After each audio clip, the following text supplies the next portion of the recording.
ਅੱਜ ਦਾ ਜਿਹੜਾ press conference ਦਾ ਮੌਜੂ ਹੈ ਉਹ ਹੈ ਕਿ ਇੱਕ ਤਾਸੁਰ ਪੈਦਾ ਕੀਤਾ ਜਾ ਰਿਹਾ ਹੈ ਕਿ ਬਠਿੰਡੇ ਦਾ ਜਿਹੜਾ ਪਾਵਰ ਸਟੇਸ਼ਨ ਹੈ, ਥਰਮਲ ਪਲਾਂਟ ਹੈ, ਉਹਨੂੰ ਸਰਕਾਰ ਨੇ ਕਿਤੇ ਵੇਚਤਾ ਹੈ, ਇਹ ਬੰਦ ਕਰ ਦਿੱਤਾ ਹੈ ਔਰ ਇਹ ਕੋਈ ਲੋਕਾਂ ਦੇ ਜਿਹੜੇ ਹਿੱਤ ਹੈ ਇਹਦੇ ਨਾਲ ਕੋਈ ਪੰਜਾਬ ਸਰਕਾਰ ਧਰੋ ਕਰ ਰਹੀ ਹੈ। ਸੋ ਸਭ ਤੋਂ ਪਹਿਲਾਂ ਤਾਂ ਕਿਉਂਕਿ ਆ ਕੈਮਰੇ ਦੀਆਂ ਕਾਲੀਆਂ ਅੱਖਾਂ ਦੇ ਜ਼ਰੀਏ ਮੈਂ ਪੰਜਾਬ ਦੇ ਲੋਕਾਂ ਨੂੰ ਇਸ ਗੱਲ ਦਾ ਵਿਸ਼ਵਾਸ, ਭਰੋਸਾ, ਇਤਬਾਰ, ਯਕੀਨ ਦਿਵਾਉਣਾ ਚਾਹੁੰਦਾ ਹੈ ਕਿ ਜਿਸ ਵੇਲੇ ਸਰਕਾਰ ਬਣਦੀ ਹੈ, ਮੰਤਰੀ ਬਣਦੇ ਹੈ, ਮੁੱਖ ਮੰਤਰੀ ਬਣਦੇ ਹੈ, ਤਾਂ ਉਹ ਮੁਲਕ ਪ੍ਰਤੀ ਔਰ ਆਪਣੀ ਕੌਮ ਪ੍ਰਤੀ ਇੱਕ ਵਫਾਦਾਰੀ ਦੀ ਹਲਫ ਲੈਂਦੇ ਹੈ, ਪਰਮਾਤਮਾ ਦੇ ਅੱਗੇ ਵਫਾਦਾਰੀ ਦੀ ਹਲਫ ਲੈਂਦੇ ਕਿ ਜੋ ਵੀ ਫੈਸਲੇ ਹੋਣਗੇ ਇਹ ਮੁਲਕ ਤੇ ਕੌਮ ਦੇ ਹਿੱਤ 'ਚ ਹੋਣਗੇ। ਸੋ ਇਹ ਅੱਜ ਦੀ ਪ੍ਰੈਸ ਕਾਨਫਰੰਸ ਦਾ ਮਕਸਦ ਇਹੀ ਸੀ ਕਿ ਪਹਿਲਾਂ ਤਾਂ ਕਿ ਬਠਿੰਡਾ ਜਿਹੜਾ ਪਾਵਰ ਸਟੇਸ਼ਨ ਹੈ ਇਹ ਬੰਦ ਕਿਉਂ ਕੀਤਾ ਗਿਆ, ਤੇ ਹੁਣ ਜਦੋਂ ਬੰਦ ਹੋ ਗਿਆ ਤਾਂ ਅੱਗੇ ਇਸ ਪਾਵਰ ਸਟੇਸ਼ਨ ਦਾ ਅਸੀਂ ਕੀ ਕਰਨਾ ਹੈ। ਸੋ ਬਠਿੰਡਾ ਜਿਹੜਾ ਪਾਵਰ ਸਟੇਸ਼ਨ ਬੰਦ ਹੋਇਆ ਇਹਦੇ ਤਿੰਨ ਪਹਿਲੂ ਨੇ। ਇੱਕ ਤਾਂ ਕਮਰਸ਼ੀਅਲ ਹੈ, ਇੱਕ ਇਨਵਾਇਰਮੈਂਟਲ ਹੈ ਤੇ ਇੱਕ ਐਡਮਿਨਿਸਟ੍ਰੇਟਿਵ ਹੈ। ਕਮਰਸ਼ੀਅਲ ਤਾਂ ਇਹਦਾ ਇਹ ਹੈ ਕਿ ਜਿਹਨੂੰ ਪਲਾਂਟ ਲੋਡ ਫੈਕਟਰ ਕਹਿੰਦੇ ਆ ਕਿ ਇਹ ਜਿਹੜਾ ਬਿਜਲੀ ਘਰ ਹੈ ਇਹਦੇ ਇੱਕ ਜੇ ਉਹ 24 ਘੰਟੇ ਚੱਲਦਾ ਹੈ ਤਾਂ ਉਹਨੂੰ ਇੱਕ ਦਿਨ ਮੰਨਦੇ ਆ। ਔਰ ਬਠਿੰਡਾ ਸਟੇਸ਼ਨ ਦੇ ਜਿਹੜਾ ਪਲਾਂਟ ਲੋਡ ਫੈਕਟਰ ਸੀਗਾ ਇਹ 7.23 ਰਹਿ ਗਿਆ ਸੀ। ਇਹਦਾ ਮਤਲਬ 92% ਇਹ ਬੰਦ ਰਹਿੰਦਾ ਸੀ, ਇਹਨੂੰ ਚਲਾਉਣ ਦੀ ਜ਼ਰੂਰਤ ਨਹੀਂ ਪੈਂਦੀ ਸੀ, ਪਾਵਰ ਸਰਪਲਸ ਹੋ ਗਈ ਸੀ। ਸੋ ਪਲਾਂਟ ਲੋਡ ਫੈਕਟਰ ਜੇ 7.23 ਹੋਵੇ ਤਾਂ ਫਿਰ ਉਹਨੂੰ ਫਿਰ ਚਲਾਉਣ ਦਾ ਜਾਂ ਉਹਨੂੰ ਰੱਖਣ ਦਾ ਇਹ ਜਿਹੜਾ ਕੋਈ ਐਡਮਿਨਿਸਟ੍ਰੇਟਿਵ ਡਿਸੀਜਨ ਹੈ। ਦੂਸਰਾ ਮੈਂ ਇਹ ਵੀ ਕਹਿਣਾ ਚਾਹਾਂਗਾ ਕਿ ਇੱਕ ਸੈਂਟਰਲ ਇਲੈਕਟ੍ਰਿਸਿਟੀ ਅਥਾਰਟੀ ਹੈ, ਉਹਦੀਆਂ ਗਾਈਡਲਾਈਨਸ ਹੈ ਔਰ ਉਹਨਾਂ ਗਾਈਡਲਾਈਨਸ ਦੇ ਮੁਤਾਬਿਕ ਜੋ ਵੀ ਇੰਡੀਆ ਦੇ ਵਿੱਚ ਥਰਮਲ ਸਟੇਸ਼ਨ ਹੈਗੇ ਜਿਹੜੇ 25 ਸਾਲ ਦੀ ਬੁਨਿਆਦ ਪੂਰੀ ਕਰ ਚੁੱਕੇ ਹੈ, ਉਹਨਾਂ ਨੂੰ ਜੇ ਅਨਇਕਨੋਮਿਕਲ ਹੋਣ ਤਾਂ ਉਹਨਾਂ ਨੂੰ ਬੰਦ ਕਰਨਾ ਇਹ ਗਾਈਡਲਾਈਨ ਦੇ ਹਿੱਸੇ 'ਚ ਆਉਂਦਾ ਹੈ। ਔਰ ਬਠਿੰਡੇ ਦਾ ਜਿਹੜਾ ਸਟੇਸ਼ਨ ਸੀਗਾ ਇਹ 38 ਤੋਂ 43 ਸਾਲ ਉਮਰ ਪੂਰੀ ਕਰ ਚੁੱਕਿਆ ਸੀਗਾ। ਤੀਸਰਾ ਸੀਗਾ ਕਿ ਜਿਹੜੀ ਇਹਦੀ ਪਾਵਰ ਦੀ ਕਾਸਟ ਸੀਗੀ ਇਹ ਬਠਿੰਡੇ ਦੇ ਵਿੱਚ ਇਹ 7 ਰੁਪਏ ਤੇ 70 ਪੈਸੇ ਆ ਰਹੀ ਸੀ, ਜਿਹੜੀ ਕਿ ਅੱਜ ਜਦੋਂ ਆਪਾਂ ਬੈਠੇ ਆਂ, ਅੱਜ ਪੰਜਾਬ ਨੇ ਬਿਜਲੀ ਖਰੀਦੀ ਹੈ ਉਹ 2 ਰੁਪਏ 30 ਪੈਸੇ ਤੇ 2 ਰੁਪਏ 70 ਪੈਸੇ ਤੇ ਇੱਕ ਮੈਰਿਟ ਆਰਡਰ ਹੁੰਦਾ ਕਿ ਸਭ ਤੋਂ ਸਸਤੀ ਬਿਜਲੀ ਕਿੱਥੋਂ ਮਿਲਦੀ ਹੈ ਔਰ ਉਸ ਮੈਰਿਟ ਆਰਡਰ ਦੀ ਤੁਸੀਂ ਉਲੰਘਣਾ ਨਹੀਂ ਕਰ ਸਕਦੇ। ਜੇ ਮੈਨੂੰ ਕਿਸੇ ਹੋਰ ਪਲਾਂਟ ਤੋਂ ਕਿਤੇ ਬਿਜਲੀ ਸਸਤੀ ਮਿਲਦੀ ਹੈ ਤਾਂ ਮੈਂ ਇਹ ਨਹੀਂ ਕਿ ਮੈਂ ਬਠਿੰਡੇ ਵਾਲਾ ਪਲਾਂਟ ਚਲਾਉਂਗਾ ਮਹਿੰਗਾ 7 ਰੁਪਏ 70 ਪੈਸੇ ਵਾਲਾ, ਪਰ ਮੈਂ 2 ਰੁਪਏ ਦੀ 30 ਪੈਸੇ ਦੀ ਬਿਜਲੀ ਨਹੀਂ ਖਰੀਦੂੰਗਾ। ਔਰ ਇਹ ਬੜਾ ਟਰਾਂਸਪੇਰੈਂਟ ਤਰੀਕਾ ਹੈ। ਸੋ ਟੋਟਲ ਮੈਂ ਕਹਿ ਸਕਦਾ ਕਿ ਅੱਜ ਜਿਹੜੀ ਪੰਜਾਬ ਦੀ ਬਿਜਲੀ ਜਿਹੜੀ ਸਾਨੂੰ ਅੱਜ ਖਾਸ ਕਰਕੇ ਝੋਨੇ ਵਾਸਤੇ ਮਿਲ ਰਹੀ ਹੈ, ਅੱਜ ਦੇ ਮਹੀਨੇ ਦੇ ਵਿੱਚ ਇਹ 3 ਰੁਪਏ ਤੋਂ ਥੱਲੇ ਮਿਲ ਰਹੀ ਹੈ। ਇੱਕ ਇਹ ਮੈਂ ਇਹ ਵੀ ਵਾਅਦੇ ਕਰਨਾ ਚਾਹੁੰਦਾ ਹਾਂ ਕਿ ਬਠਿੰਡਾ ਜਿਹੜਾ ਪਾਵਰ ਸਟੇਸ਼ਨ ਸੀਗਾ ਇਹਦੇ ਵਿੱਚ ਤਕਰੀਬਨ 1057 ਰੈਗੂਲਰ EMPLOYEES ਸੀਗੇ, ਇਹਦੇ ਵਿੱਚ ਆਊਟਸੋਰਸ 131 ਸੀਗੇ ਤੇ ਕੰਟਰੈਕਟ ਤੇ 665 ਸੀਗੇ। ਪੰਜਾਬ ਸਰਕਾਰ ਨੇ ਬਠਿੰਡੇ ਪਲਾਂਟ ਦਾ ਇੱਕ ਵੀ EMPLOYEE, ਚਾਹੇ ਉਹ ਰੈਗੂਲਰ ਸੀ, ਚਾਹੇ ਆਊਟਸੋਰਸ ਸੀ ਤੇ ਚਾਹੇ ਉਹ ਕੰਟਰੈਕਟ ਸੀ, ਇੱਕ ਵੀ ਬੰਦੇ ਨੂੰ ਨੌਕਰੀ ਤੋਂ ਨਹੀਂ ਕੱਢਿਆ। ਸਾਰੇ ਬੰਦਿਆਂ ਨੂੰ ਉਹਨਾਂ ਨੇ ਆਲਟਰਨੇਟਿਵ ਜਗ੍ਹਾ ਤੇ ਬਠਿੰਡੇ ਡਿਸਟ੍ਰਿਕਟ ਦੇ ਵਿੱਚ ਉਹਨਾਂ ਨੂੰ ਤਬਾਦਲਾ ਕਰਤਾ। ਸੋ not a single employee of the Bathinda thermal plant was retrenched। ਔਰ ਜਿਸ ਤਰ੍ਹਾਂ ਮੈਂ ਕਿਹਾ ਕਿ ਜੇ 7 ਰੁਪਏ 70 ਪੈਸੇ ਦੀ ਬਿਜਲੀ ਪ੍ਰੋਡਿਊਸ ਹੁੰਦੀ ਹੈ ਤੇ ਪਲਾਂਟ ਲੋਡ ਫੈਕਟਰ ਜਿਹੜਾ ਹੈ ਉਹ 7.23 ਹੈ ਤਾਂ ਇਹ ਪਲਾਂਟ ਜਿਹੜਾ ਹੈ ਇਹ ਅਨਵਾਈਬਲ ਹੋ ਗਿਆ ਸੀ। ਦੂਸਰਾ ਮੈਂ ਇਹ ਵੀ ਕਹਿਣਾ ਕਿ ਜੇ ਇਹ ਪਲਾਂਟ ਨੂੰ ਅਸੀਂ ਰੱਖਦੇ ਹਾਂ ਤੇ ਇਹਦਾ ਜਿਹੜਾ ਪਲਾਂਟ ਲੋਡ ਫੈਕਟਰ ਹੈ ਇਟਸ ਅੰਡਰ 8, ਤਾਂ ਇਹਦਾ ਜਿਹੜਾ ਮੇਨਟੇਨੈਂਸ ਲੇਬਰ ਤੇ ਐਡਮਿਨਿਸਟ੍ਰੇਟਿਵ ਕਾਸਟ ਹੈ ਇਹ 110 ਕਰੋੜ रुपए साल का पैंदा।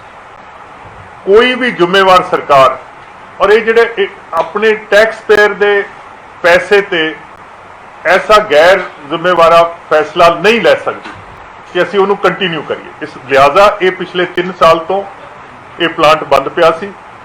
और मैं एक गल ये भी जानना जानना थोनों दस के जाऊँगा कि मिनिस्ट्री ऑफ फॉरेस्ट इन्वायरमेंट ते क्लाइमेट चेंज उन्हां दीयां हदायतां हैगियां कि जिन्ने भी पंजाब दे विच पावर प्लांट जिहड़े कोल फायर्ड है चल रहे हैं वो FGD हुण ये एक साइंटिफिक टर्म है फ्लू गैस डीसल्फराइजेशन।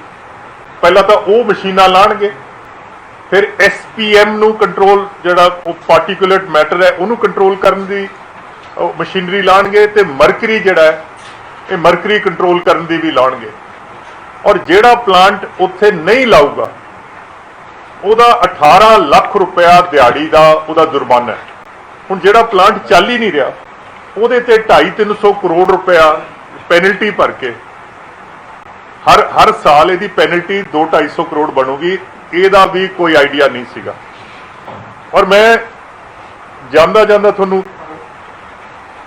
ਇਹ ਵੀ ਕਹਾਂਗਾ ਕਿ ਸੋ ਇਨਵਾਇਰਮੈਂਟਲ ਐਡਮਿਨਿਸਟ੍ਰੇਟਿਵ ਤੇ ਕਮਰਸ਼ਲ ਇਹ 3 ਕਾਰਨ ਸੀਗੇ ਕਿ ਬਠਿੰਡਾ ਦਾ ਜਿਹੜਾ ਪਾਵਰ ਪਲਾਂਟ ਹੈ ਇਹ 3 ਸਾਲ ਪਹਿਲਾਂ ਪੰਜਾਬ ਸਰਕਾਰ ਨੇ ਇਹਨੂੰ ਬੰਦ ਕਰਨ ਦਾ ਫੈਸਲਾ ਕੀਤਾ।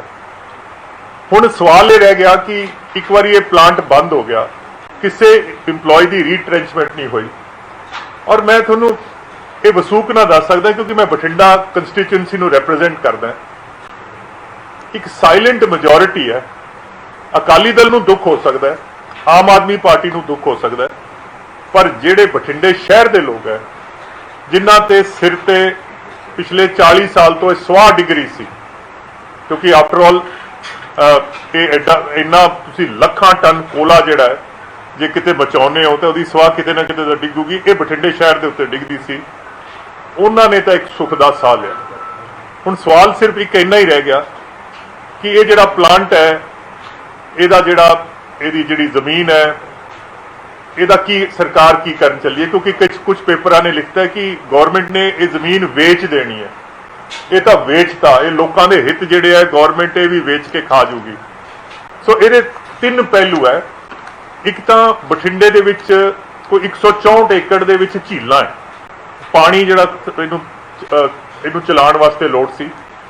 ਸਰਕਾਰ ਨੇ ਫੈਸਲਾ ਕੀਤਾ ਕਿ ਇਹ ਜਿਹੜੀਆਂ ਝੀਲਾਂ 164 ਏਕੜ 'ਚ ਇਹ ਉਵੇਂ ਹੀ ਰੱਖ ਕੇ ਤੇ ਬਠਿੰਡਾ ਸ਼ਹਿਰ ਦੀ ਜਿਹੜੀ ਵਾਟਰ ਸਪਲਾਈ ਹੈ ਇਹ ਇਹਦਾ ਹਿੱਸਾ ਬਣ ਜਾਣੀ ਹੈ ਕਿਉਂਕਿ ਸਾਡਾ ਜਿਹੜਾ ਬਠਿੰਡੇ ਦਾ ਪੀਣ ਵਾਲਾ ਪਾਣੀ ਹੈ ਗਰਾਊਂਡ ਵਾਟਰ ਜਿਹੜਾ ਅਨਡਰਿੰਕੇਬਲ ਹੈ ਤੇ ਜਿੱਦਣ ਨਹਿਰ ਬੰਦ ਹੁੰਦੀ ਹੈ ਕੈਨਾਲ ਬੇਸਡ ਹੈ ਤੇ ਸਾਡੇ ਕੋਲੇ ਸਟੋਰੇਜ ਦੀ ਕੈਪੈਸਿਟੀ ਸਿਰਫ 10-12 ਦਿਨਾਂ ਦੀ ਹੈ। ਜੇ ਬੰਦੀ 10-12 ਦਿਨਾਂ ਤੋਂ ਜ਼ਿਆਦਾ ਹੋ ਜਾਂਦੀ ਹੈ ਤਾਂ ਬਠਿੰਡੇ ਸ਼ਹਿਰ 'ਚ ਪਾਣੀ ਮੁੱਕ ਜਾਂਦਾ ਹੈ।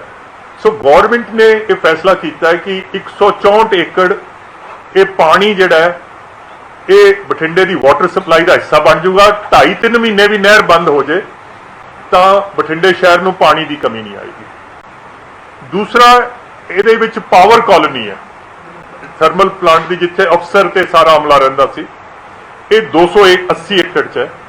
ਸਰਕਾਰ ਨੇ ਫੈਸਲਾ ਕੀਤਾ ਹੈ ਕਿ 280 ਏਕੜ ਦੇ ਵਿੱਚ ਜਿਹੜੀਆਂ ਕੋਠੀਆਂ ਬਣੀਆਂ ਉੱਥੇ ਪਲੇਗਰਾਊਂਡ ਬਣਿਆ ਉੱਥੇ ਸਕੂਲ ਬਣਿਆ ਉੱਥੇ ਸਟੇਡੀਅਮ ਬਣਿਆ ਜਿੰਨੀ ਵੀ ਸਾਡੀ ਸਿਵਲ ਤੇ ਪੁਲਿਸ ਐਡਮਿਨਿਸਟ੍ਰੇਸ਼ਨ ਹੈ DC SSP ਸੈਸ਼ਨ ਜੱਜ ਤੋਂ ਲੈ ਕੇ ਕਲਾਸ 4 ਦੇ ਜਿਹੜੇ EMPLOYEES ਹੈ ਉਹ ਉਸ ਪਾਵਰ ਕਾਲੋਨੀ 'ਚ ਉਹਨਾਂ ਨੂੰ ਮੁੰਤਕਲ ਕਰ ਦਿੱਤਾ ਜਾਊਗਾ।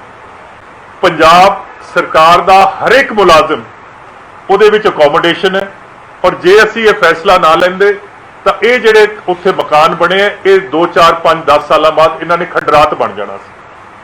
ਟੋਟਲ ਪੰਜਾਬ ਦੀ ਬਠਿੰਡੇ ਦੀ ਜਿਹੜੀ ਸਿਵਲ ਲਾਈਨਸ ਵੱਜਦੀ ਹੈ ਜਿੱਥੇ ਸੜਕ ਮਹਿਕਮੇ ਦੇ ਜਿਹੜੇ ਜਿੰਨੇ ਵੀ ਐਡਮਿਨਿਸਟ੍ਰੇਟਿਵ ਸਟਾਫ ਹੈ DC ਤੋਂ ਲੈ ਕੇ ਕਲਾਸ 4 ਤੱਕ ਇਹ ਸਾਰੀ ਸਿਵਲ ਲਾਈਨ ਜਿਹੜੀ ਅਸੀਂ ਖਾਲੀ ਹੋ ਜਾਏਗੀ ਤੇ ਜਿੰਨੀ ਪੁਲਿਸ ਲਾਈਨ ਹੈ ਜਿੰਨੀ ਪੁਲਿਸ ਦੇ ਅਫਸਰ ਹੈ ਉਹ ਵੀ ਸਾਰੇ ਉਸ ਪਾਵਰ ਕਾਲੋਨੀ 'ਚ ਆ ਜਾਣਗੇ ਔਰ 65 ਏਕੜ ਜ਼ਮੀਨ ਜਿਹੜੀ ਹੈ ये पंजाब सरकार की जमीन जिहड़ी है ये साडे सिटी सेंटर वास्ते कमर्शियल सेंटर वास्ते बहुत वधिया कोई बाहरली कंपनी तो डिजाइन बना के जिहड़ा कि बठिंडे दे विच या सॉरी पंजाब दे विच भी इस किस्म का जिहड़ा सिटी प्लैनिंग नहीं होएगी उत्थे डिजाइन करांगे।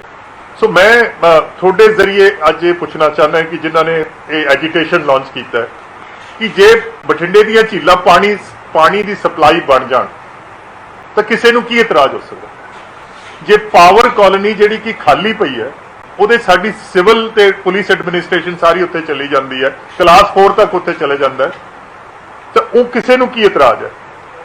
बकाया रह गया 1320 एकड़ जमीन जिथे कि थर्मल प्लांट लग्या सी, ऐश डाइक्स वगैरह वगैरह वगैरह। सरकार ने फैसला किया है कि ये सारी जमीन जिहड़ी है इहदे ते इंडस्ट्रीयल पार्क बनेगा, कारोबार का पहिया जिहड़ा है एक बारी फिर चलेगा। सरकार ने फैसला किया है कि जिहड़ी चीन तो इंडस्ट्री टुट के आ रही है और वो हिंदुस्तान च अपने आप नूं पार करना चाहती है, तो पंजाब भी एक ऐसा डेस्टिनेशन होएगा जिथे कि इंडस्ट्रीयल डिवेलपमेंट हो सके। और जिन्ने बंदे जिस तरह मैं तुहानूं दस्सिया कि 1000 बंदा थर्मल प्लांट रेगुलर काम करता सी और तकरीबन 1000 जिहड़ा आउटसोर्स के कॉन्ट्रैक्ट सी।